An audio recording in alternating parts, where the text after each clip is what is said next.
Antes de entrar al tema que queremos cubrir esta mañana, quiero hacer una relación entre los 144,000 y la gran multitud que estuvimos analizando ayer. Mi buen amigo Jorge Agüero, quien es un experto en computadoras, trabajó una buena cantidad de tiempo para hacer esta relación y quiero agradecerle por haber hecho esto. Lo que quiero es que comparemos Apocalipsis 7:4 con Apocalipsis 7:9. En Apocalipsis 7:4 se introducen los 144,000. En Apocalipsis 7:9 se introduce la gran muchedumbre. Quiero que ustedes vean que cada elemento de Apocalipsis 7:4 tiene su contraparte en Apocalipsis 7:9. Ahora, vamos a leer esos versículos primero. Y entonces, después de leer esos versículos, ustedes van a ver que cada elemento del versículo 4 tiene su contraparte en el versículo 9, que indica que es el mismo grupo, pero bajo diferentes circunstancias. En el versículo 4 están siendo sellados para prepararse para la tribulación, en la cual serán protegidos. Y en el versículo 9 está hablando del mismo grupo ya salido de la tribulación, ya victorioso en el mar de vidrio. Ahora, quiero leer estos dos versículos primero para que ustedes puedan notar la relación. Dice en el versículo 4, y oí el número de los señalados, 144,000 señalados de todas las tribus de los hijos de Israel. Y luego el versículo 9 dice, después de estas cosas miré, y he aquí una grande compañía, la cual ninguno podía contar, de todas las gentes y linajes y pueblos y lenguas, que estaban delante del trono y en la presencia del Cordero, vestidos de ropas blancas y palmas en sus manos. Ahora vamos a mirar en primer lugar el versículo 4, y ustedes se dan cuenta que en el versículo 4, aunque dice 7, 1 al 8, está hablando de todo el proceso del sellamiento. En el versículo 4, Juan oye, mientras que en Apocalipsis 7 y el versículo 9, Juan ve. ¿Ven la relación? Oye y ve. Y como nos dimos cuenta ayer, cuando Juan oye y ve, él oye lo mismo que ve. ¿Vieron los ejemplos que notamos ayer en Apocalipsis? Dice que oye que hay un león y luego ve un cordero. El león y el cordero es lo mismo, pero quieren ilustrar diferentes aspectos en cuanto a Jesús. Ahora, nuevamente en el versículo 4, dicho sea de paso, en Apocalipsis 7, 1 al 8 tenemos a la iglesia militante, y en Apocalipsis 7, 9 al 17 tenemos la iglesia triunfante. ¿Entienden eso, verdad? La iglesia militante es cuando van a ser sellados para pasar por la tribulación, para que Dios los proteja. Mientras que en Apocalipsis 7, 9 al 17 tenemos ya la iglesia triunfante, ya está en el mar de vidrio, ya ha pasado por la tribulación. Ahora vamos a notar, tenemos lo mismo aquí en el oye en el versículo 4, y noten que en el versículo 9 ve o mira. Vamos ahora al lado izquierdo. Oye, ¿qué cosa? El número. Pero, ¿qué ve? Un grupo que nadie podía contar, ¿verdad? O sea, el número tiene el propósito de ilustrar el hecho de que estos son israelitas, por eso es un múltiplo de 12, son verdadero Israel. Pero en la segunda parte, en Apocalipsis 7, 9 al 17, se quiere enfatizar que no es un número literal, sino que son un número que nadie puede contar. Ahora vamos a la columna izquierda, dice 144,000. Pero cuando uno mira Apocalipsis 7, 9 al 11, los 144,000, la explicación es que ¿qué? Que es una gran multitud. Nuevamente vamos a la columna izquierda de los hijos de Israel. ¿Qué significa eso de los hijos de Israel? En la segunda mitad dice de cada nación, tribu, lengua y pueblo.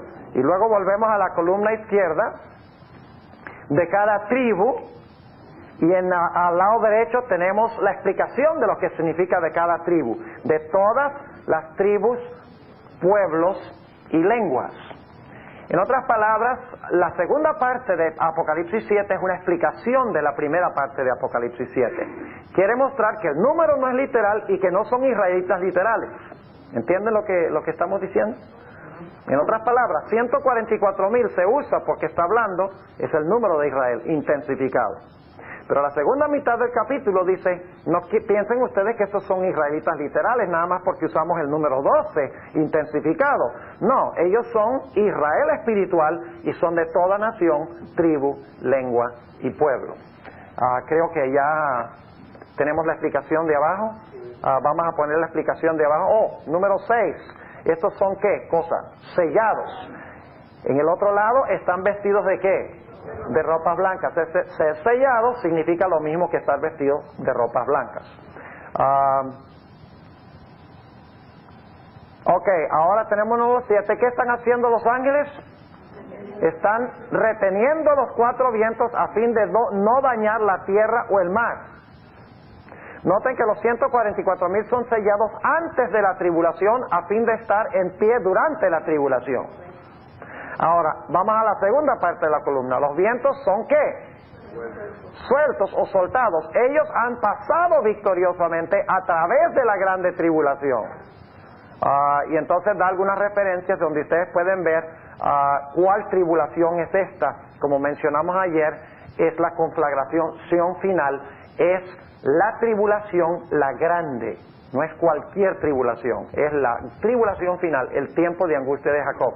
No cabe duda de que la gran muchedumbre que nadie podía contar pasa por el tiempo de angustia de Jacob. Si este es el caso, tienen que estar vivos, porque el tiempo de angustia de Jacob es después del cierre de la gracia, y después del cierre de la gracia no va a morir ningún hijo de Dios. Así que quería presentarles esta relación, y espero que hayan entendido un poquito mejor la relación entre Apocalipsis 7:4 y Apocalipsis 7 y el versículo 9. Sí, hermana, ¿cómo no? Como esto va a ser algo tan terrible, las personas, en nuestras iglesias hay tantas personas mayores y enfermas. ¿Qué pasará? Con las personas enfermas y las personas ancianas, pues no será fácil. Al igual que no será fácil para las mujeres que están embarazadas y tienen niños pequeños. El Señor Jesucristo dijo, ay de las preñadas en aquellos días. Pero el Señor, si la fe de esa gente está fuerte, el Señor los sustentará y les dará fuerzas. Fuerzas de donde no hay, ¿verdad? Renovará sus fuerzas como el águila y aumentará sus fuerzas como el búho. Sí. Jehová es nuestra fortaleza, dice el rey David varias veces en los Salmos. Así que Dios sustentará. Exactamente. Si Dios pudo preservar los zapatos de Israel 40 años en el desierto, Él no va a tener ningún problema preservando la fuerza de las personas ancianas y etcétera. Bien, ahora queremos entrar a nuestro estudio de esta mañana, que vamos a hablar sobre por qué no está presente en la lista de las tribus de Apocalipsis 7, la tribu de Dan. Sin embargo, vamos a orar antes de entrar a nuestro estudio. Padre, te damos gracias una vez más porque nos has permitido venir aquí este día. Vamos a estudiar un tema solemne. Pedimos, Señor, que nos ayudes a aplicar este tema a nuestra propia experiencia. Ayúdanos, Señor, a entender por qué Dan no está, y ayúdanos a no pertenecer a esta tribu, porque los que pertenezcan a esta tribu se van a perder eternamente. Ayúdanos pues a entender el mensaje que tienes para nosotros y ayúdanos a aplicarlo. Te lo pedimos en el nombre de Jesús. Amén. El libro de Apocalipsis describe la gran batalla final que habrá entre el pueblo de Dios y las fuerzas de Babilonia. Es interesante notar la cantidad de veces que el libro de Apocalipsis describe este conflicto final como una guerra, como una batalla, con ejércitos, con generales. Vez tras vez en Apocalipsis se usa terminología militar para describir este conflicto final. Puedo darle algunos ejemplos. En Apocalipsis 15, 2 al 4, habla de los 144,000 como los que han ganado la victoria sobre la bestia, sobre su imagen, sobre su marca y sobre el número de su nombre. Victoria es una palabra que tiene que ver con una batalla militar. En Apocalipsis 17 y el versículo 14 dice que Jesús vencerá a los reyes de la tierra, porque es el Rey de reyes y Señor de señores. En Apocalipsis 16 y el versículo 12 en adelante habla de la gran batalla del Dios Todopoderoso, la batalla de Armagedón, que es la gran batalla final. En Apocalipsis 19, 11 en adelante habla de Cristo sentado en un caballo blanco y los ejércitos celestiales le siguen en caballos blancos y viene para libertar al pueblo de Dios. Vez tras vez en el libro de Apocalipsis se compara el conflicto final con una batalla militar entre Cristo y su pueblo y Satanás y el pueblo de él.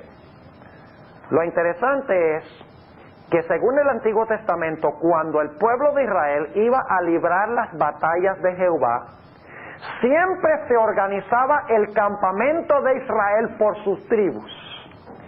Y se hacía un llamado a cada tribu para estar seguros de que estaban presentes para emprender la batalla de Jehová contra los enemigos. De la misma manera, los 144,000 son el ejército de Dios en los últimos días.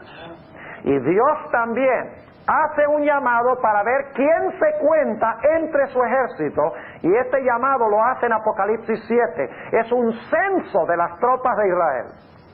En realidad lo que tenemos en Apocalipsis 7, 1 al 8, es Dios censando a Israel para estar seguro de que todos están listos para entrar en la fase final de la gran batalla entre el bien y el mal. Lo interesante es que cuando se hace el llamado, todas las tribus responden, aquí estoy, menos una tribu, la tribu de Dan. Cuando examinamos la lista de las tribus en Apocalipsis 7, nos damos cuenta que Dan no aparece. Ahora, alguien puede decir, bueno, pastor, tal vez a Juan se le olvidó incluir la tribu de Dan.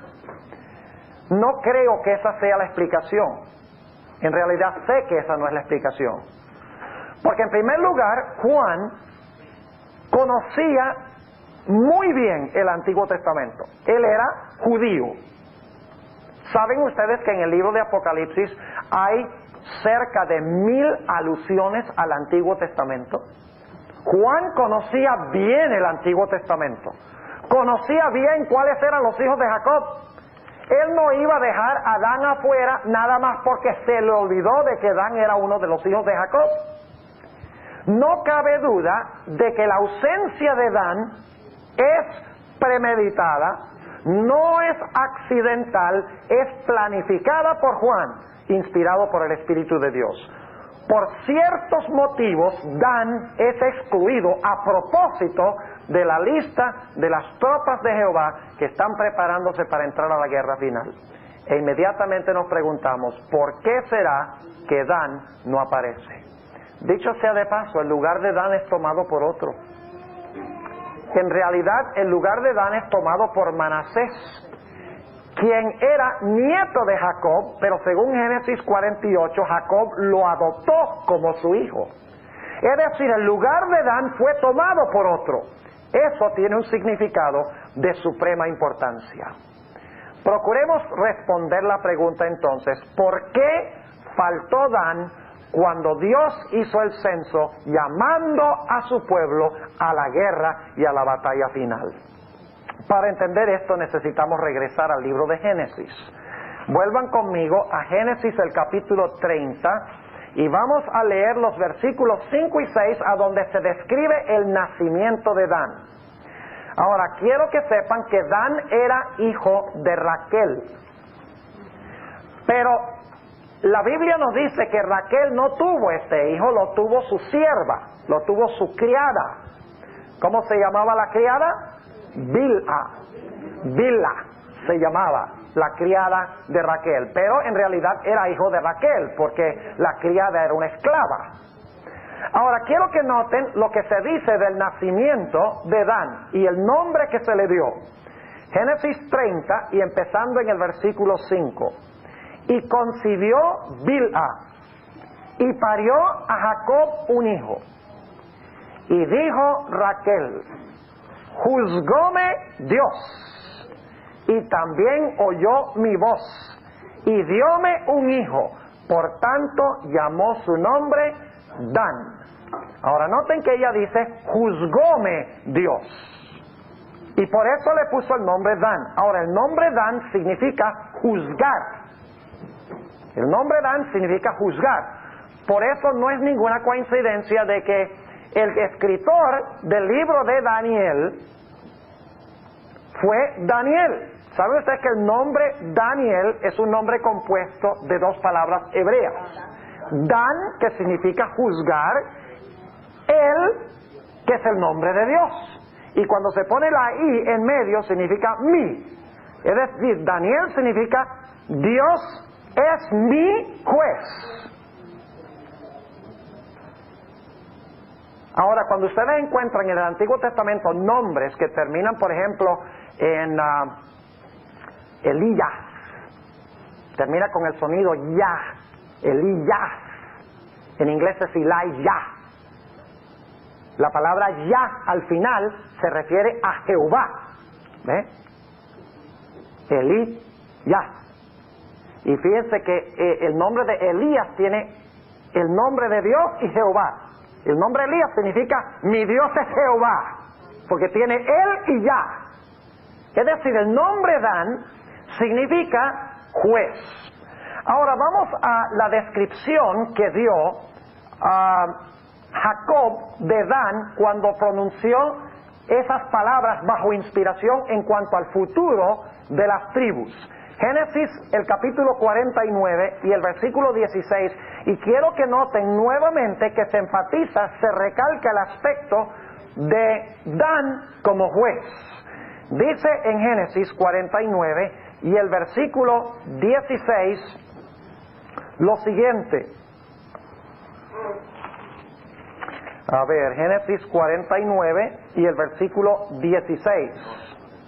No es el versículo 16, ¿verdad? ¿Dónde está eso? Ah, aquí está. Estaba mirando en Éxodo, por eso no lo conseguía.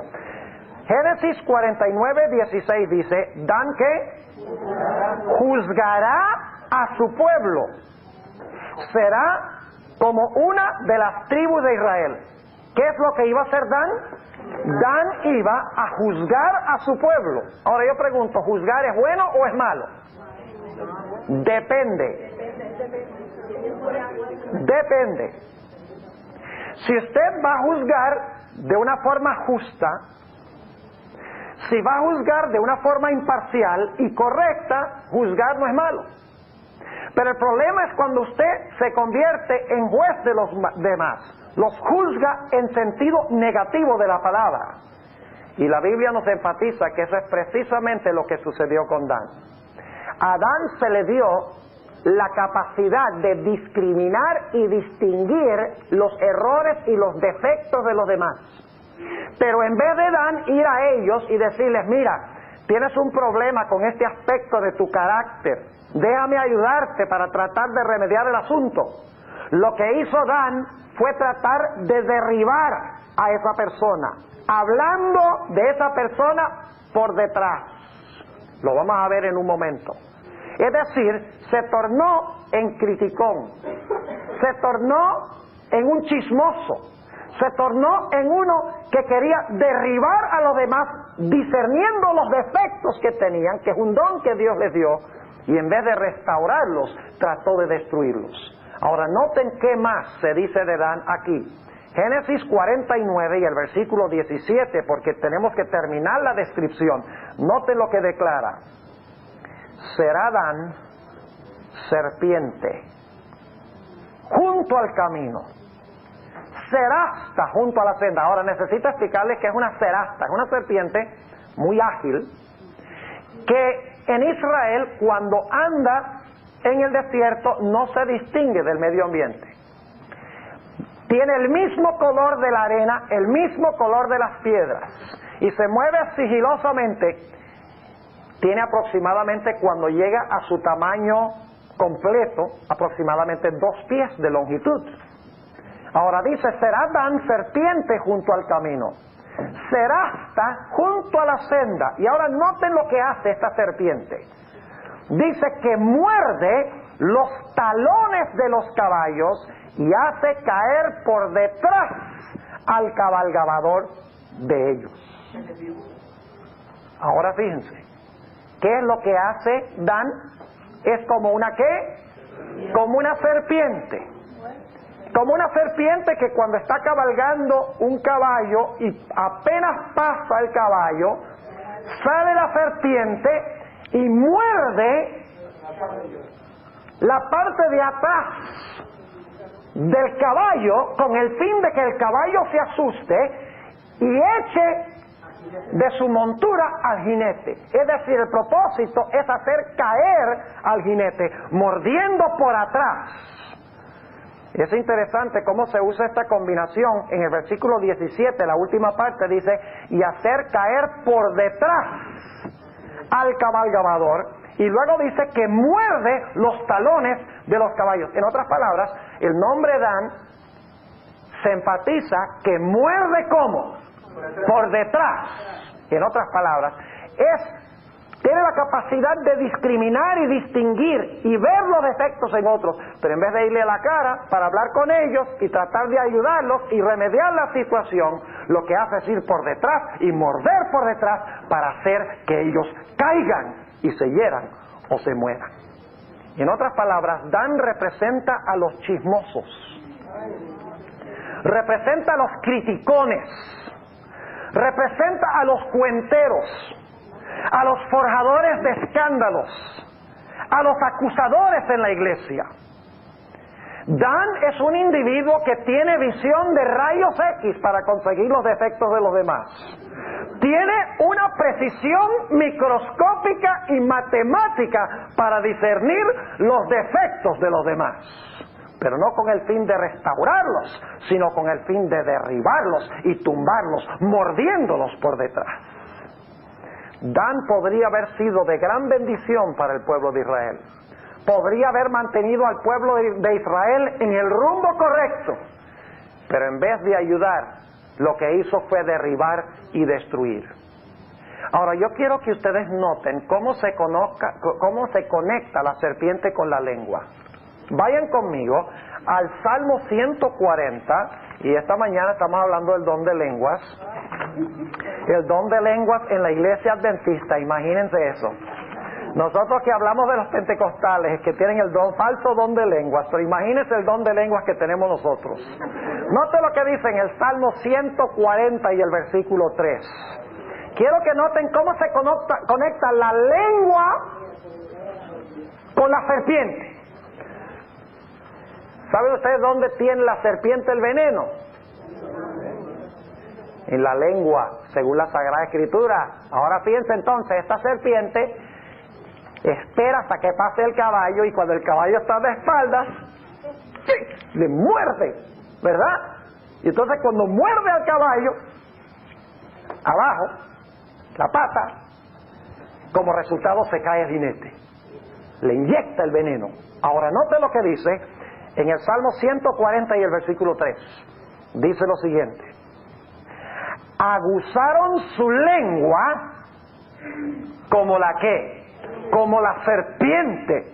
Veneno de áspid hay debajo de sus labios. Ahora, ¿saben que ustedes que no es ninguna coincidencia de que en el huerto del Edén tenemos la serpiente, y lo que la serpiente está usando es la lengua?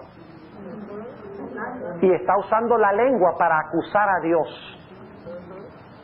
para decir que Dios es un mentiroso. Ustedes no pueden confiar en Dios. Dios quiere que ustedes estén ciegos. Dios quiere que ustedes sean esclavos. No pueden confiar en Él. Pero si me aceptan a mí, en mí sí pueden confiar. Fíjense cómo la serpiente y la lengua, el veneno de la lengua, están identificados en este pasaje, no solo en el Salmo, sino también ¿dónde?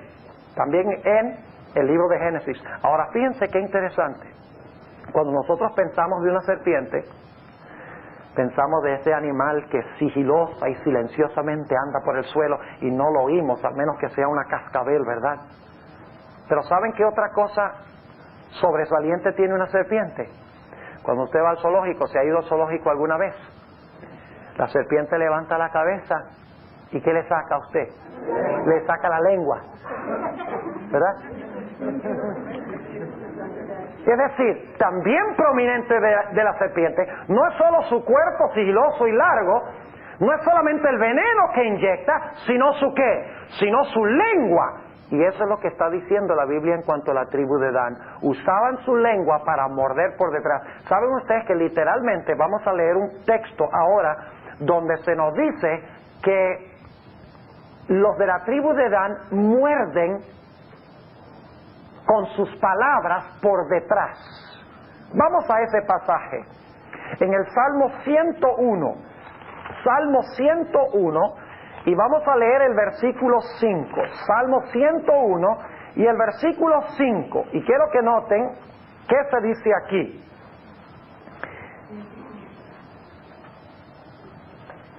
Salmo 101 y el versículo 5.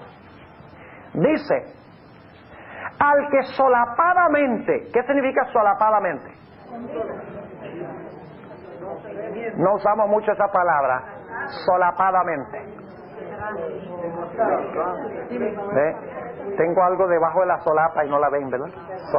Solapadamente significa secretamente, encubiertamente. Noten, el que encubiertamente infama, ¿qué significa infama? Hablar mal, difamar, podríamos decir también. El que solapadamente difama, ¿saben? La palabra en inglés es slander. ¿Conocen esa palabra slander? Significa acusar de una forma mentirosa e injusta, como hizo la serpiente con Dios. Dice, al que solapadamente infama a su prójimo, yo le cortaré. Otras versiones dicen, yo le destruiré. No sufriré al de ojos altaneros y de corazón vanidoso. Ahora, por ahora yo quiero que ustedes noten que en este versículo se identifican dos características. Característica número 1 es usar la lengua para acusar o infamar o difamar a nuestro prójimo con la lengua. La otra característica es ser altanero y de corazón ¿qué? Vanidoso. Antes de terminar esta mañana vamos a ver que estos dos pecados están estrechamente relacionados. El orgullo, la vanagloria, está estrechamente relacionado con el problema de la lengua, con el falso don de lenguas que muchas personas tienen. Ahora, no vamos a entrar en eso ahora, pero dentro de un rato vamos a hablar un poquito más de eso. Ahora, vayan conmigo al Salmo 15. Vayan conmigo al Salmo 15 y vamos a notar en este Salmo de los 144,000 otro detalle interesante en cuanto a la tribu de Dan. Ahora, este Salmo es el Salmo de los 144,000, ¿sí o no? Lo vimos anoche. ¿Cómo sabemos eso? Bueno, vamos a leer el versículo 1. Jehová, ¿quién habitará en tu tabernáculo? ¿Quién residirá en el monte de tu santidad? ¿Cuál es la respuesta que da el libro de Apocalipsis a esas preguntas? ¿Quiénes son los que habitan en el tabernáculo de Dios? ¿Les sirven día y noche? ¿Quiénes son los que están en el monte de su santidad, del monte de Sión? Los 144,000. Este es el salmo de los 144,000. Y ahora noten las características. Quiero recalcar una característica. Dice, el que anda en integridad y obra justicia y habla verdad en su corazón. Pregunto, los 144,000, ¿qué dice? ¿En su boca no fue hallado mentira o engaño? Aquí dice que este grupo que va a subir al monte de la santidad de Dios, que van a servir en su tabernáculo, declara que habla la verdad en su corazón. Y ahora viene la frase clave: el que no detrae con su lengua. Ahora, esa palabrita detrae, esa no es una buena traducción. Calumnia tampoco, porque no traduce el sentido original del hebreo. ¿Saben ustedes qué quiere decir hebreo? Significa morder por detrás con su lengua. En inglés la traducción es más fidedigna. En inglés es la palabra backbite. ¿Sabe lo que significa la palabra backbite? Significa morder ¿qué? Morder por detrás. Pregunto, ¿es eso lo que hace Dan con el caballo para tumbar al jinete? ¿Lo muerde por detrás? Claro que lo muerde por detrás. Ahora escuchen bien. ¿Saben por qué Dios odia este pecado por encima de todos los pecados que menciona la Sagrada Escritura? Sencillamente porque es el pecado que caracteriza más a Satanás que cualquier otro pecado. Los que tienen esta característica reflejan la característica principal de Satanás, que es usar la lengua para mentir, para criticar y para destruir la reputación de Dios. Ahora yo quiero comprobarles ese punto. En realidad Dan es un microcosmo de Satanás. Lo que era Dan, en realidad lo fue Satanás primero en las cortes celestiales. Y ustedes dicen, ¿cómo así? ¿Cómo sabemos eso? Vamos al libro de Ezequiel, para que ustedes vean el primer danita de la historia fue Satanás. Y Dan fue solamente un pequeño Satanás, por la forma como usaba su lengua. Noten Ezequiel, el capítulo 28, y vamos a leer en el versículo 16. Hay una palabrita allí que no es muy común y que muchas personas no entienden. Dice en el versículo 16, a causa de la multitud, está hablando de Lucifer, cuando estaba en el cielo, a causa de la multitud de tu contratación fuiste lleno de iniquidad. Ahora, inmediatamente nos preguntamos, ¿qué es eso de contratación? A causa de la multitud de tu contratación fuiste lleno de iniquidad. ¿De dónde viene esa palabra contratación? Viene de una palabra contrato. Contrato. ¿Cuántas personas necesita usted tener para tener un contrato? Yo hago un contrato conmigo mismo. ¿Cuántas personas necesita por lo menos para hacer un contrato? 2. Ahora, surge la pregunta, ¿con quién hizo Satanás el contrato? ¿Y qué significa esto? La multitud de tu contratación. ¿Saben algo interesante? Esta palabra contratación es una palabra muy rara en el idioma hebreo. No se encuentra mucho en el Antiguo Testamento. Pero saben que se encuentra en 2 otros lugares donde se traduce la misma palabra de una forma distinta. Vayan conmigo a esos 2 lugares. Una de las referencias está en el libro de Ezequiel. Vayan conmigo a Ezequiel, el capítulo 22 y el versículo 9. Ahora les voy a mostrar qué contrato estaba haciendo Satanás y con quiénes. Está tratando de vender algo, Satanás. Está tratando de vender mercancía. ¿Pero qué está tratando de vender? Noten Ezequiel 22 y el versículo 9. ¿Cuál es la primera palabra de este versículo? Calumniadores hubo en ti. ¿Sabe que esa palabra es la misma palabra contratación que encontramos en Ezequiel 28, 16? ¿Qué está tratando de vender Satanás? ¿Está tratando de vender qué? Calumnias. ¿Y a quiénes les está tratando de vender calumnias? A los ángeles. ¿Saben ustedes que en inglés la palabra contratación se traduce traffic? Que es una palabra que tiene que ver con comprar y vender. ¿Saben ustedes que en Ezequiel 28 se está hablando de Tiro? ¿Sabe qué clase de lugar era Tiro? Era un lugar de comercio. Era en Nueva York de aquella época. Era un lugar que estaba en la costa, al norte de Israel, donde está el Líbano hoy. Y de allí salían todos los barcos a todos los lugares civilizados para vender mercancía. Hacían contratos para comprar y vender mercancía. Ahora, ¿qué es lo que Satanás está tratando de vender? Aquí.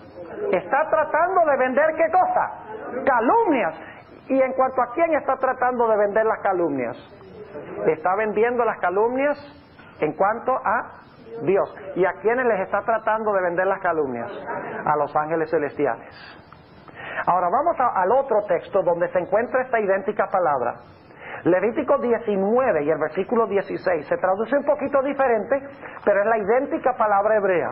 Levítico 19 y el versículo 16. Fíjense lo que dice esto.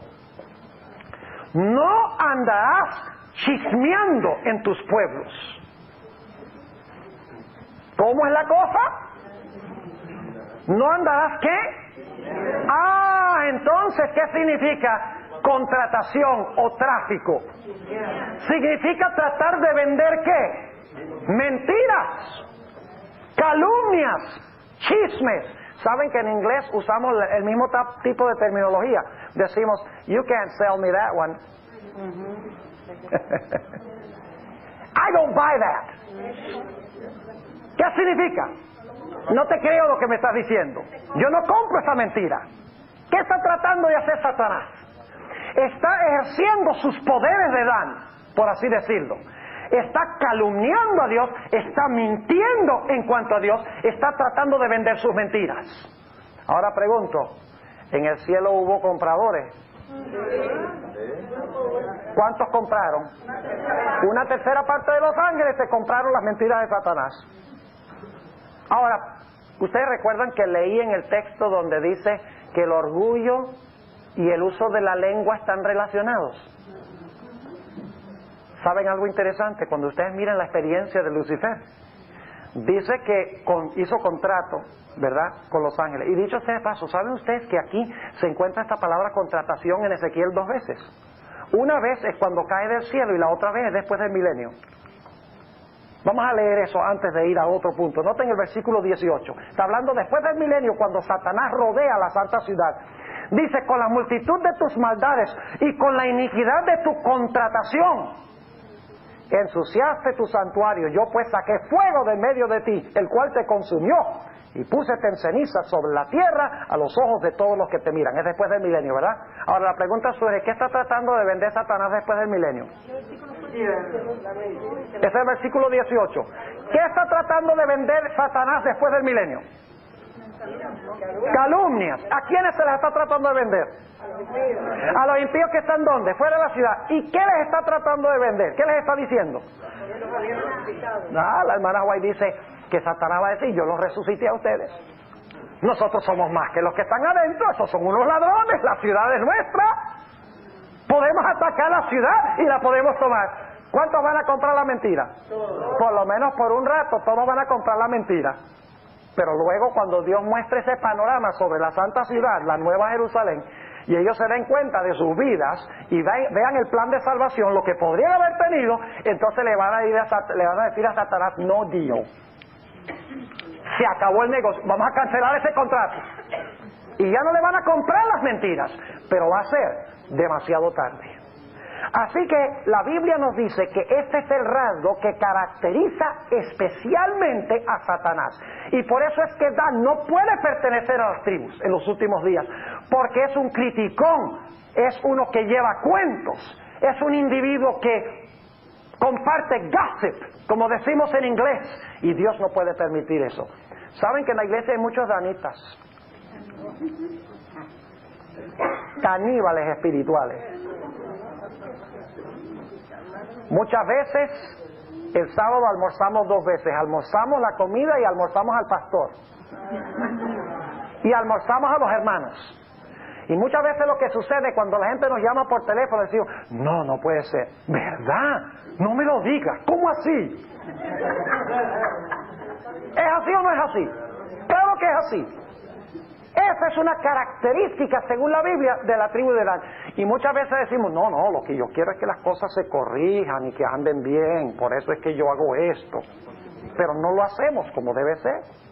Ahora, fíjense cómo están relacionados este problema con la lengua y el problema que existe con el orgullo. La Biblia nos dice en Ezequiel 28 que Satanás se enalteció por causa de su ¿qué? De su hermosura. ¿Se consideraba él más importante y mayor que Jesús? Claro. ¿Está lleno de orgullo? Ahora fíjense lo que hace. Él le dice a los ángeles, miren, Dios quiere que ustedes sean esclavos. Dios es un tirano. Dios solo gobierna para Él. Fíjense, ustedes ni siquiera sabían que había ley y ahora Dios dice que tiene su ley, que hay que obedecerla. Y luego dice Satanás, dice Lucifer, pero mire, si ustedes me ponen a mí de gobernante, las cosas van a andar mejor. Yo sí les haría justicia, yo sí les doy libertad. Ahora fíjense lo que hace, usa su lengua para derribar a Dios, ¿para qué? Para ascender Él. ¿Y saben que eso es lo que pasa en la iglesia? Cuando hablamos mal de otros, el propósito es rebajarlos a ellos en la estimación de los demás, para que entonces nosotros reluzcamos y estemos en primer lugar. Dios no puede permitir que entre su pueblo, que responde al llamado al censo para salir a la batalla en los últimos días, haya gente que derribe a los demás con la lengua y que estén llenos de orgullo y de suficiencia propia. Así que cuando alguien venga y le diga a usted, mire, ¿sabe lo que hizo el hermano tal y tal? ¿Sabe lo que deben hacer? Decir, ¿dónde escuchó eso? Bueno, me lo dijo el hermano tal y tal. Diga, bueno, vamos a hacer una cosa, hermano. Vamos a la casa de ese hermano y vamos a hablar con él. A ver si es verdad. ¿Y saben que lo que hará un danita? O se decide salir de la tribu de Dan, o si no, decide salirse de su casa, o tal vez vaya con usted para hablar con la persona. ¿Saben ustedes cómo se puede parar el chisme? ¿Cómo para usted un incendio? ¿Qué es el combustible de un fuego? ¿Qué es el combustible? El combustible es la leña, ¿verdad? Si mientras consiga que quemar, el fuego quema y el fuego consume. ¿Qué es lo que hay que hacer? Hay que hacer lo que decimos en inglés un fire line. Donde para, ¿qué cosa? Donde para el fuego. Ahora, en términos de gente, ¿cuál es el combustible del chisme? La gente es el combustible del chisme. Pero si alguien viene a usted con un chisme y usted dice, yo no creo eso, y es más, yo creo que debemos ir a hablar con el hermano para ver si eso es verdad, y si es verdad, para ver si podemos ayudarlo. En ese momento, ¿qué pasó? La persona chismosa queda desbalanceada. Dice, no, este no me sirve, porque este no está regando el chisme. Eso es lo que debemos hacer. Pero ¿cuántas veces hacemos una cosa tal? Ahora, yo quiero que ustedes noten algo muy interesante. Vayan conmigo al libro de Santiago. ¿Saben que Santiago 3 es el capítulo de los danitas? Santiago 3. Noten lo que dice en el versículo 1. Dicho sea de paso, ¿han notado ustedes que los 144,000 dice en Apocalipsis 14 que en su boca no fue hallada engaño, porque son sin mácula delante del trono de Dios? Es decir, en su boca no es hallado ningún engaño, y por lo tanto son sin mácula delante de Dios, son perfectos delante de Dios. ¿Tiene algo que ver la lengua, el dominio de la lengua, con la perfección? Claro que sí. Noten Santiago 3 y el versículo 1. Hermanos míos, no os hagáis muchos maestros, sabiendo que recibiremos mayor condenación. Porque todos ofendemos en muchas cosas. Y ahora escuchen esto. Si alguno no ofende en palabra, este es varón perfecto. En su boca no fue hallado engaño, porque son sin mácula delante del trono de Dios. Aquí dice que si alguno no ofende en palabra, este es ¿qué? Varón perfecto, que también puede con freno gobernar todo el cuerpo. Y luego dice, he aquí nosotros ponemos frenos en las bocas de los caballos para que nos obedezcan, y gobernamos todo su cuerpo. Y luego va a hablar de los barcos. Mirad también las naves, aunque tan grandes y llevadas de impetuosos vientos, son gobernadas con un muy pequeño timón por donde quisiera que las gobierna. ¿Ves? Pequeño timón gobierna toda la nave. Un freno en la boca del caballo controla todo el caballo. Y así va a decir, y la lengüita también controla todo el cuerpo. El que controla la lengua controla todo el ser. Versículo 5. Así también la lengua es un miembro pequeño. ¿Relativamente pequeño la lengua comparado con otros miembros? Oh, claro que sí. Y se gloria de grandes cosas. He aquí un pequeño fuego, cuán grande bosque enciende. Y la lengua es un fuego, un mundo de maldad. Así la lengua está puesta entre nuestros miembros, la cual contamina todo el cuerpo e inflama la rueda de la creación, y es inflamada del infierno. Porque ahora escuchen, va a usar otro ejemplo, las bestias se pueden domar, ¿verdad? Aún las más salvajes. Fíjense, primero dice los caballos, luego habla de las naves y el timón, y ahora va a hablar de las bestias, el domador de las bestias. Porque toda naturaleza de bestias y de aves y de serpientes y de seres de la mar se doma y es domada de la naturaleza humana. Pero ningún hombre puede domar la lengua, que es un mal que no puede ser refrenado. Llena, y ahora viene, ¿llena de qué? De veneno mortal. ¿Tiene eso algo que ver con la serpiente? Claro que sí. Con ella bendecimos al Dios y Padre y con ella maldecimos a los hombres. Qué interesante, vamos a la iglesia y cantamos el himno a Dios el Padre Celestial, al Hijo nuestro Redentor. Y luego exaltamos al Santo Consolador. Y cuando nos vamos a la casa, vamos a criticar el sermón. Y vamos a criticar cómo se vistió la hermana. Y vamos a criticar cuánta ofrenda metió el que estaba al lado de nosotros. Y vamos a criticar al pastor porque tiene un carro nuevo.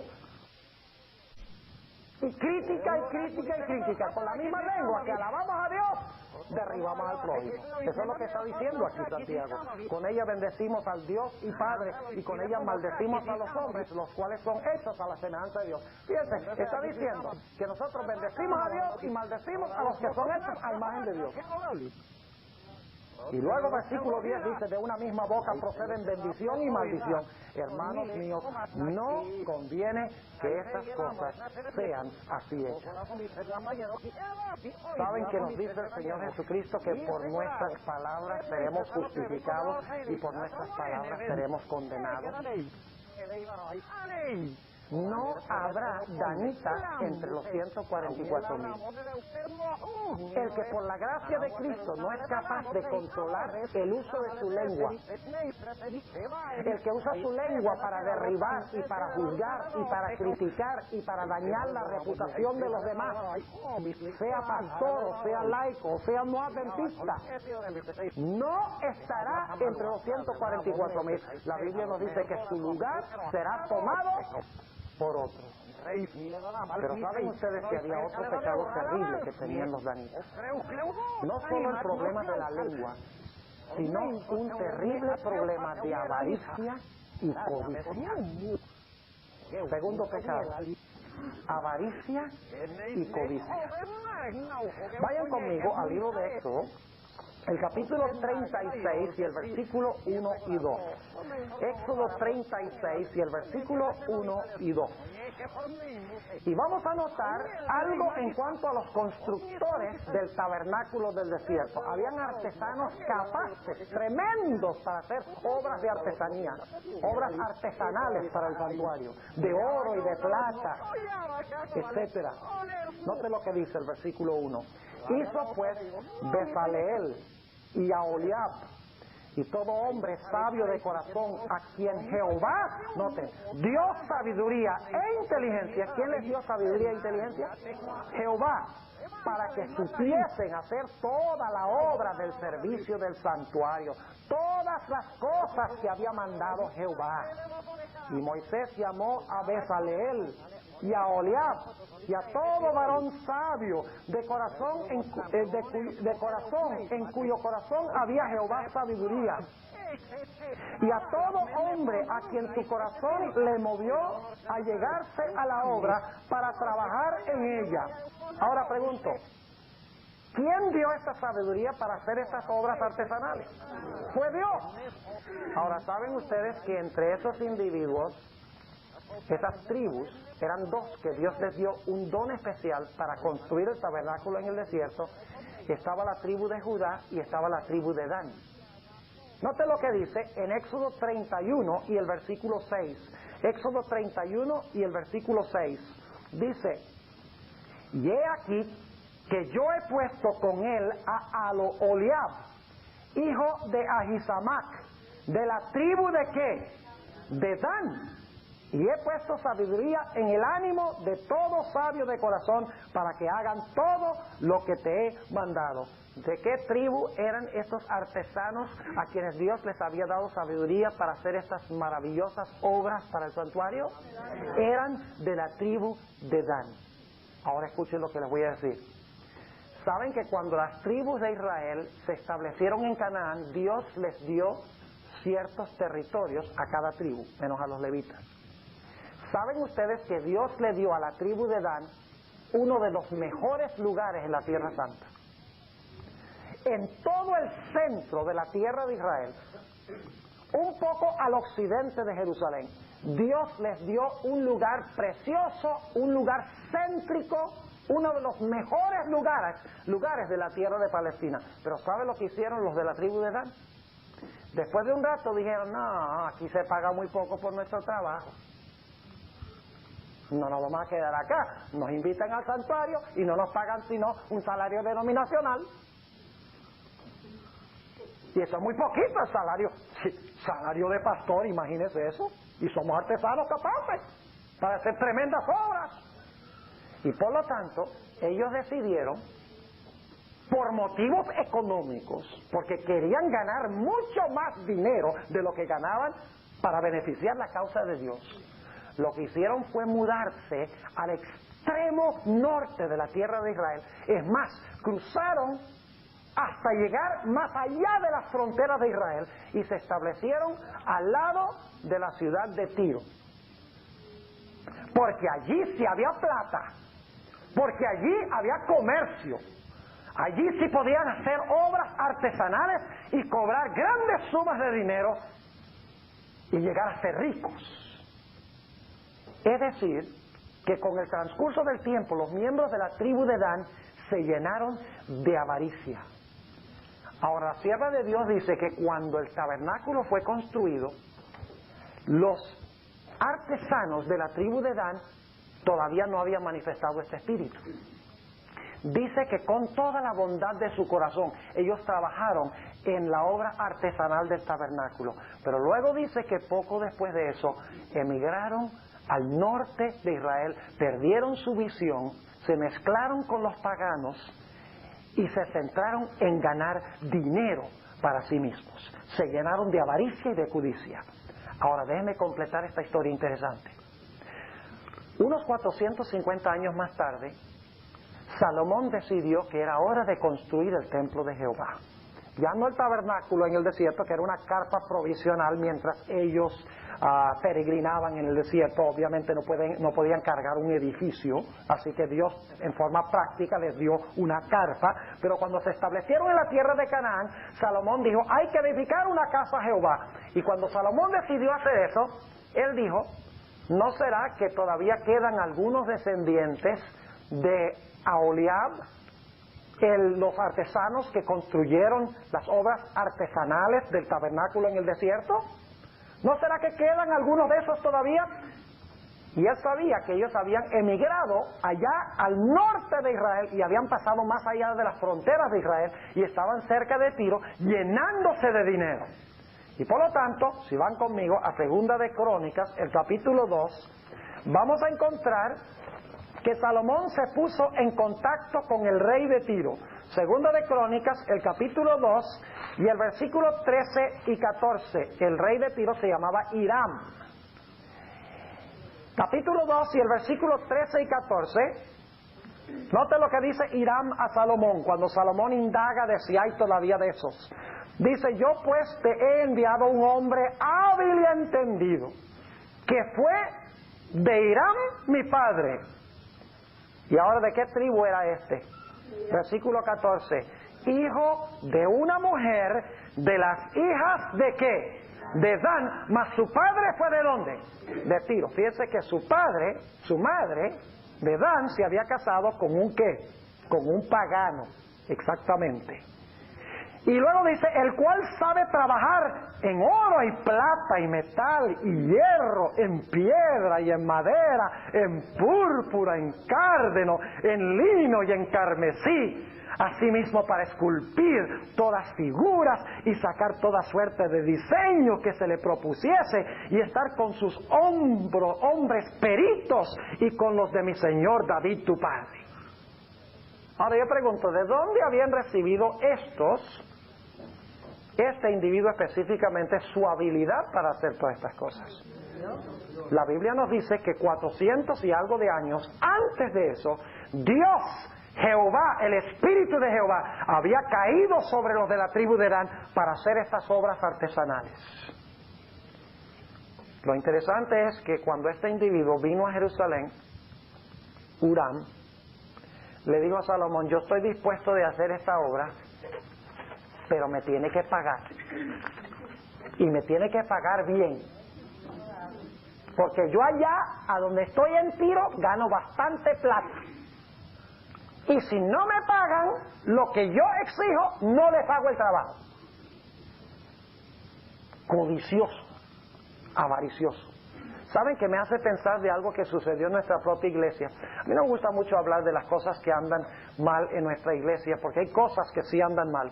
Pero hay una cosa que hace años me molestó muchísimo. Y yo lo comparto donde quiera que voy, porque yo creo que es importante que estas cosas se sepan públicamente, para que nosotros podamos, si es posible, tomar medidas para remediar la situación. Hace algunos años, hace muchos años, los administradores de nuestras instituciones médicas ganaban más o menos el mismo salario que los pastores. Pero más y más llegó a ser difícil conseguir administradores capacitados para trabajar en nuestras instituciones médicas, por la sencilla razón de que trabajando afuera en los hospitales del mundo podían ganar 10 veces más que en nuestras propias instituciones. Y por lo tanto, hace unos pocos años se decidió que se le iba a pagar muchísimo más a los administradores de los hospitales que a los pastores. Y el propósito era para poder conseguir gente bien capacitada y bien inteligente para administrar nuestros hospitales. Mi pregunta es, si nosotros tenemos que conseguir administradores que no trabajan, al menos que se les pague exorbitantemente más, necesitamos nosotros esa clase de persona avariciosa en la obra. ¿No sucede lo mismo que lo que tenemos aquí? En el caso de la construcción del tabernáculo, del templo de Salomón, yo no veo ninguna diferencia. Ahora quiero que noten lo que dice la sierva de Dios en Profetas y Reyes en cuanto a esta experiencia. ¿Saben ustedes que este Huram ganaba una cantidad exorbitante para hacer la obra artesanal del templo de Salomón? Y cuando está en la página 45 y 46. Y cuando los demás obreros supieron cuánto se le estaba pagando a Huram, se rebelaron, dijeron: si nosotros no nos pagan, tampoco trabajamos. Y se fueron en huelga. ¿Ustedes creían que los strikes era de ahora? Se fueron en huelga. Y dijeron: al menos que nos paguen a nosotros tampoco trabajamos. Y por lo tanto, Salomón cedió y tuvo que pagar grandes sumas de dinero a estos avariciosos para construir una obra santa, el templo de Jehová. Eran mercenarios en la causa de Dios. No solo tenían el problema de lengua, no solo tenían el problema del orgullo que los llevaba a hablar mal de los demás para ascender ellos, sino que tenían un corazón codicioso y avaricioso. Noten lo que dice la sierva del Señor. Habla primero de aquellos que construyeron la obra artesanal en el tabernáculo en el desierto. Dicen que eran hombres temerosos de Dios, que no esperaban mucha remuneración, que lo hicieran por el amor de su corazón, por el amor a la causa de Dios. Y luego dice ella: los descendientes de estos obreros heredaron en gran medida los talentos conferidos a sus antepasados. Es decir, sus talentos eran de Dios. Escuchen, hermanos y hermanas, si usted tiene talentos grandes como administrador, como enfermera, o sea lo que sea, y usted dice: yo voy a salir a trabajar al mundo porque ahí se gana mucho dinero, no hay ningún problema con ganar mucho dinero, pero usted dice: yo voy a acumular ese dinero para mí, yo voy a comprar esto para mí y aquello para mí, y usted ignora la causa de Dios, las necesidades de la iglesia, padece del mismo pecado de los de la tribu de Dan. Si nos olvidamos de la causa de Dios y nos volvemos mercenarios en la iglesia para acumular y enriquecernos nosotros, y estamos llenos de codicia y de avaricia, somos miembros de la tribu de Dan. Sigue diciendo la sierva del Señor: durante un tiempo estos hombres de Judá y de Dan permanecieron humildes y abnegados, pero gradual y casi imperceptiblemente dejaron de estar relacionados con Dios y perdieron su deseo de servirle desinteresadamente. Basándose en su habilidad superior como artesanos, pedían salarios más elevados por sus servicios. En algunos casos les fueron concedidos, pero con mayor frecuencia hallaban empleo entre las naciones circundantes. Tiro. ¿Saben que no es coincidencia de que el pasaje que habla de Lucifer es un pasaje que está hablando del rey de Tiro? Y es interesante que los de la tribu de Dan se establecieron en Tiro. Es decir, tenían el mismo carácter de Lucifer. Sigue diciendo, basándose en su habilidad superior como artesanos, pedían salarios más elevados por sus servicios. En algunos casos les fueron concedidos, pero con mayor frecuencia hallaban empleo entre las naciones circundantes. En lugar del noble espíritu de abnegación que había llenado el corazón de sus ilustres antecesores, albergaron un espíritu de codicia y fueron cada vez más exigentes. A fin de ver complacidos sus deseos egoístas, dedicaron a servir a los reyes paganos la habilidad que Dios les había dado y sus talentos a la ejecución de obras que deshonraban a su hacedor. ¿Saben algo interesante en cuanto a la tribu de Dan también? ¿Saben que los de la tribu de Dan establecieron un centro de adoración rival al centro de adoración en Jerusalén? Y usaron su talento artesanal para hacer un becerro de oro en Dan para que la gente fuera a adorar allí en vez de adorar en Jerusalén. Yo pregunto algo, ¿Babilonia en los últimos días va a establecer un sistema de adoración rival al sistema de adoración de Dios? ¿Y qué va a suceder? Los danitas que están en la iglesia van a adorar en ese lugar de esa forma en vez de adorar en la forma establecida por Dios. Y van a adorar el dinero y van a adorar las cosas en vez de adorar al Dios del cielo. Estaban inmiscuidos en la idolatría. Imagínense, usando sus riquezas para llenarse ellos de dinero y para establecer un sistema de adoración a su dinero y a sus deseos conforme a sus concupiscencias. Sigue diciendo, y entre esos hombres buscó Salomón al artífice maestro que debía dirigir la construcción del templo sobre el monte Moria. ¿Saben algo? La hermana White dice que Salomón debería haber consultado a Dios y no debería haber empleado a esos hombres. ¿Qué diríamos de nuestro sistema de instituciones médicas? Si no quieren trabajar sacrificadamente con los salarios que se pagan por la obra médica, mejor pedir sabiduría de Dios y Dios proveerá. Habían sido confiadas al rey especificaciones minuciosas por escrito acerca de toda porción de la estructura sagrada, y él podría haber solicitado con fe a Dios que le diese ayudantes consagrados a quienes se habría dotado de habilidad especial para hacer con exactitud el trabajo requerido. ¿Acaso Dios no le dio esa habilidad a Adán y a Judá cuando se construyó el tabernáculo? ¿Acaso Dios ya no podía dar habilidad entonces?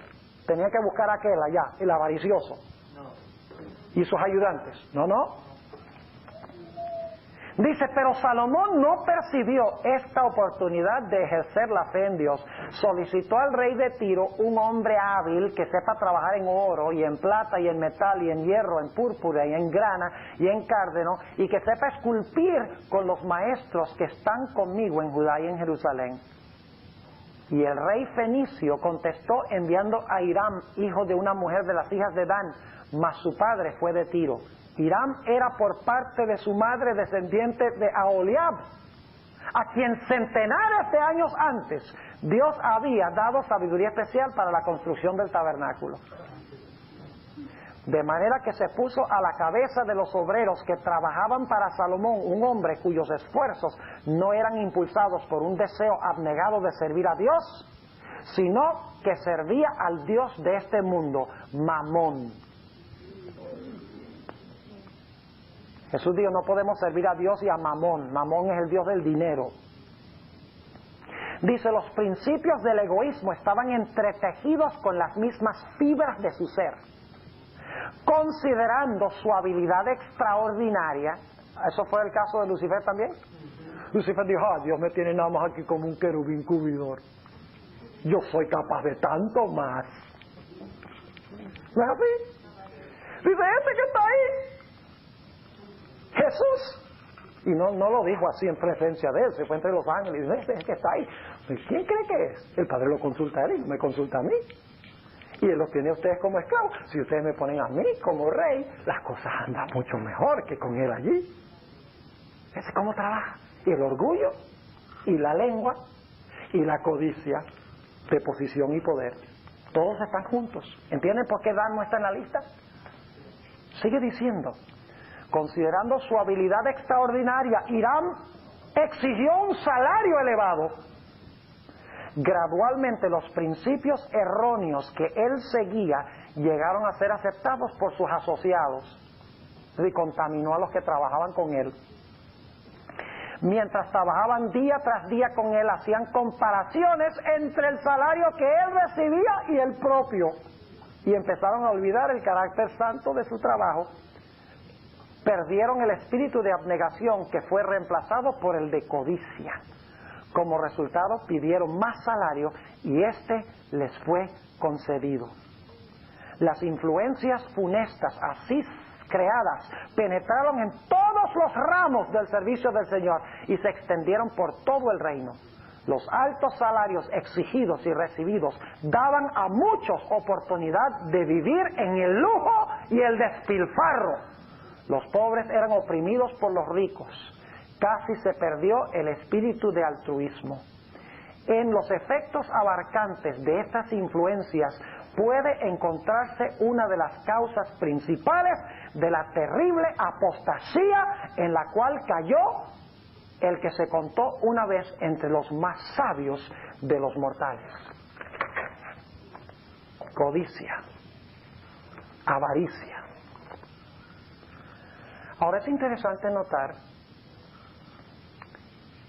que en la Nueva Jerusalén las puertas tienen grabadas los nombres de las 12 tribus de Israel, los 12 hijos de Jacob menos Dan, porque Dan cayó junto al camino por estos rasgos deplorables: idolatría, avaricia, orgullo, mal uso de la lengua, el deseo de enriquecerse y de tener poder.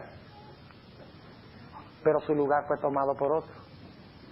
El nombre de Manasés estará en una de las puertas de la ciudad. Dan no está. Ahora escuchen bien. Los fundamentos de la ciudad tienen los nombres de los 12 apóstoles. Pero al igual que con las puertas de la ciudad, solo los fundamentos tienen nombres de 11 de los 12 apóstoles. Uno de ellos no está incluido. Su lugar fue tomado por otro.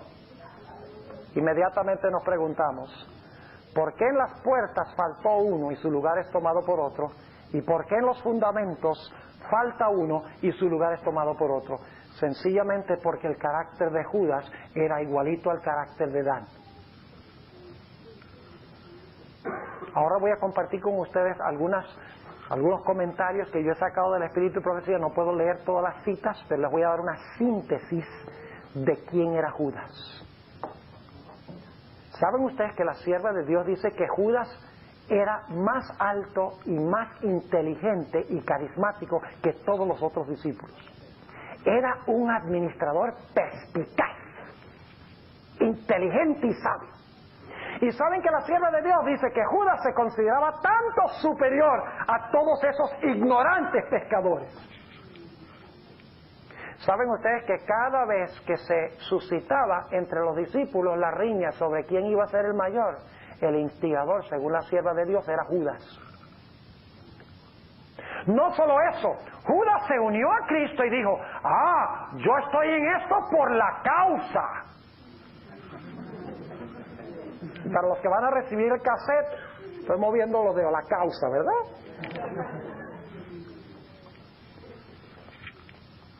¿Cómo consideraba Judas el dinero? Era avaricioso, era ladrón, codicioso. ¿Se unió a Jesús por las ventajas que podía sacar por su conexión con Cristo? Claro que sí. ¿Y saben qué más hacía Judas?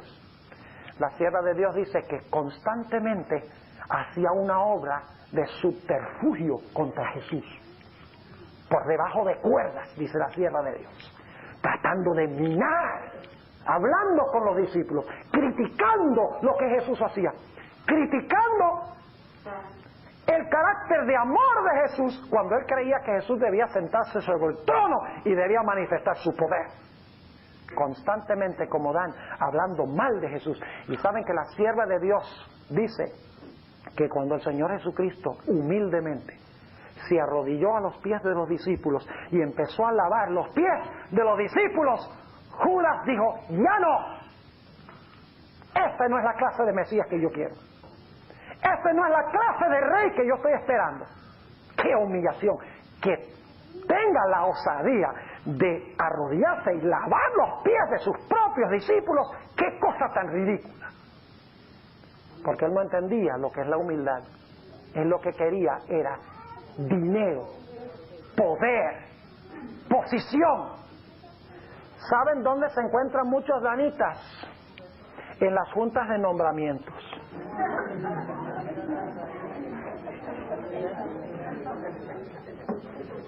Tanto en la iglesia como en las trinales de las conferencias.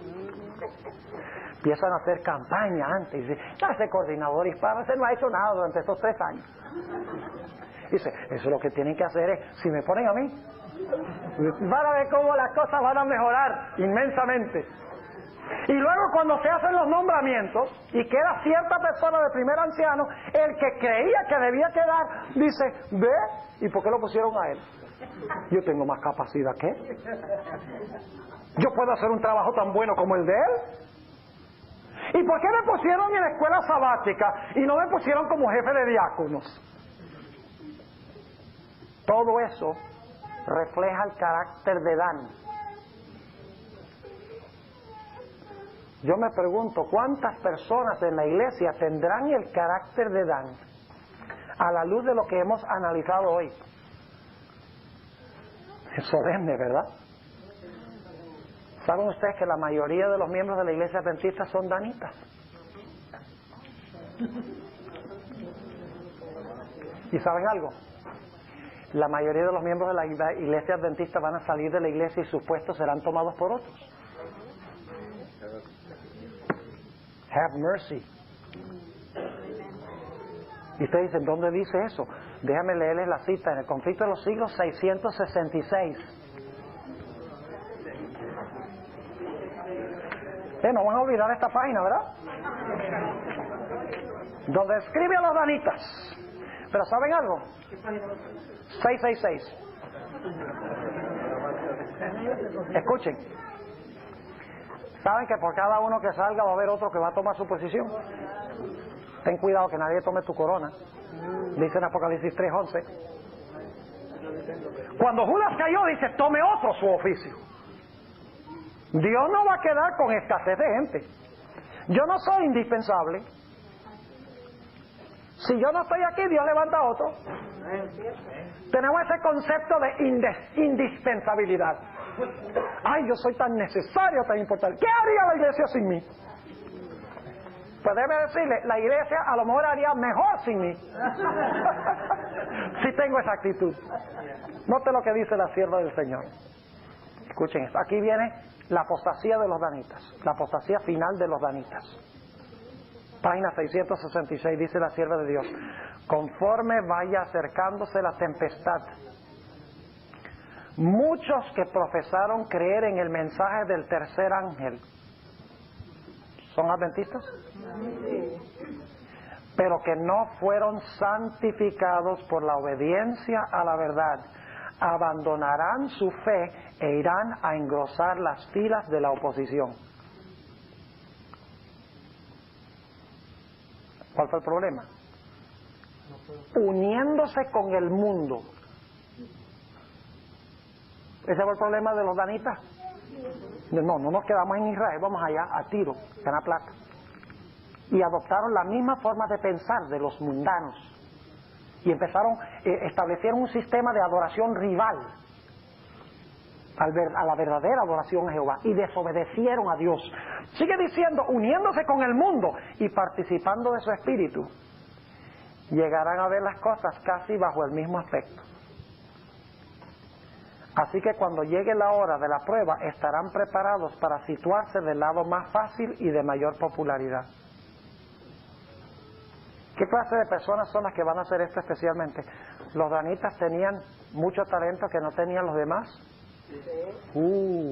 Eran tremendamente hábiles, perspicaces, sabios, de profundo discernimiento, con grandes habilidades que los demás no tenían en las tribus. Note lo que dice la sierva de Dios: hombres de talento y de elocuencia, que se gozaron un día en la verdad, emplearán sus facultades para seducir y descarriar almas. ¿Para qué van a usar la lengua? Se unieron al mundo. ¿Y para qué van a usar la lengua? Para seducir y engañar. ¿Eso no es la característica de edad?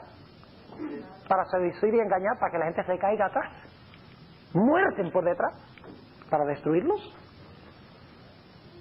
Sigue diciendo: hombres de talento y de elocuencia, que se gozaron un día en la verdad, emplearán sus facultades para seducir y descarriar almas. Se convertirán en los enemigos más encarnizados de sus hermanos de antaño. Cuando los observadores del sábado sean llevados ante los tribunales para responder de su fe, estos apóstatas serán los agentes más activos de Satanás para calumniarlos y acusarlos. ¿Dan? ¿Estamos hablando aquí de Dan? Sí, señor. Para calumniarlos, noten la terminología, y acusarlos, y para incitar a los magistrados contra ellos por medio de falsos informes e insinuaciones. Ahora, ¿cuál va a ser nuestra protección? Dice la sierva de Dios: en aquel tiempo de persecución, la fe de los siervos de Dios será probada duramente. Proclamarán fielmente la amonestación, mirando tan solo a Dios y a su palabra. El Espíritu de Dios que obraba en sus corazones les constriñó a hablar. Estimulados por santo celo e impulso divino, cumplieron su deber y declararon al pueblo las palabras que de Dios recibieron, sin detenerse en calcular las consecuencias. No consultaron sus intereses temporales. Eso lo hicieron los de la tribu de Dan, ¿verdad? Bueno, vamos a sacar la cuenta a ver si vale la pena o no. Aquí dice que los que permanecen fieles no consultan sus intereses temporales, ni miran por su reputación o aún sus vidas. Quiero terminar refiriéndome a una experiencia que se realizó en el libro de Jueces, el capítulo 5. ¿Saben ustedes que una vez se realizó una gran batalla en el valle de Megido? Y esa batalla, no tenemos tiempo de describirla en todo su detalle, en realidad es un símbolo, es una ilustración, es una sombra de la batalla final de Armagedón. Si ustedes miran Jueces 5, van a encontrar que se hizo un censo de Israel para ver cuáles fueron a la batalla, para pelear contra Sísara. Si ustedes miran en Jueces 5:17, cuando llegó el tiempo de emergencia para luchar contra el enemigo, dice que Dan se quedó con sus barcos. Consideró el comercio y el acumular riquezas más importante que librar la batalla final en favor de Jehová. Eso pasará finalmente con todos los danitas de en medio del pueblo de Dios. Dios necesita un pueblo que deje de ser la Odisea, rica y enriquecida y sin necesidad de ninguna cosa.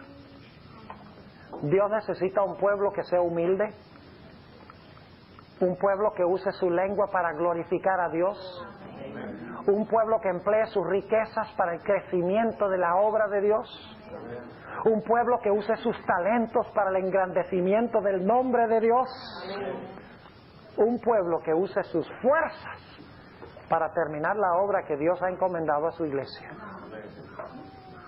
Hermanos y hermanas, tristemente, en la Nueva Jerusalén no habrá danitas que entrarán por las puertas de la ciudad.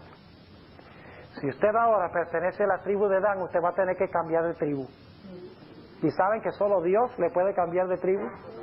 Solo Dios puede refrenar nuestra lengua. Yo no puedo, no tengo poder para refrenar mi lengua. Yo no tengo poder para ganar la victoria sobre la avaricia y la codicia que existe en mi corazón.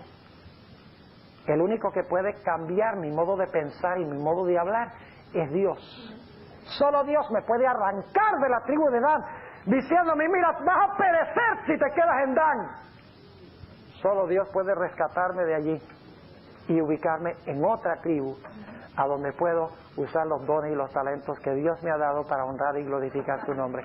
¿Quieren ustedes que Dios les saque de la tribu de Dan y los ponga en otra tribu? Gloria a Dios. Algunos pensarán, bueno, ya yo soy de otra tribu. Si usted dice, ya soy de otra tribu, está en peligro de ser de la de Dan. Porque tenemos que reconocer nuestros efectos.